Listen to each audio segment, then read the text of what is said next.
Let's review Muktasana, freedom pose, which is a standing backward bend that's going to open the chest and shoulders, improving posture, as well as opening the breath.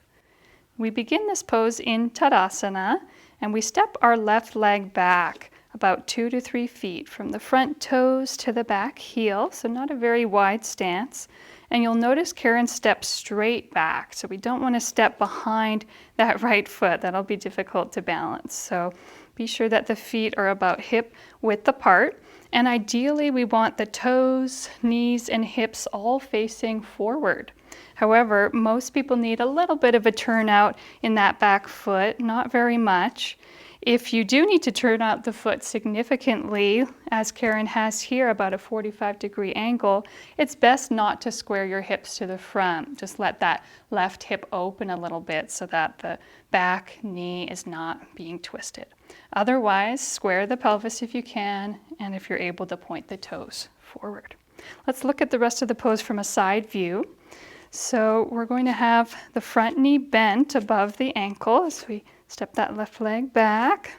We want equal weight distributed between both feet. Okay, and to enter with the arms, we'll inhale, circle them up, connecting the palms. Exhale as we soften the shoulders, bending the elbows lightly.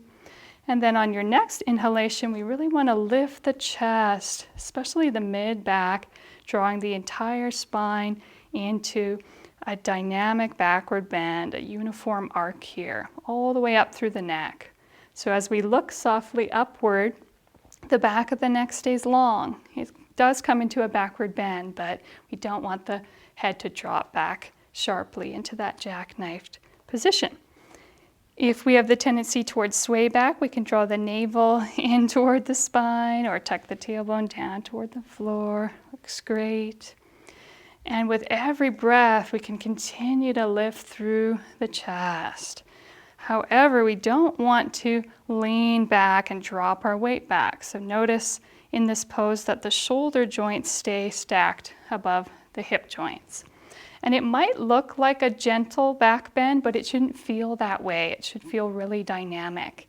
One way to make that happen is to actively press down through the back foot, lengthen forward through that leg, so it gives you a greater sense of lifting upward here. Keep that front knee bent over the ankle.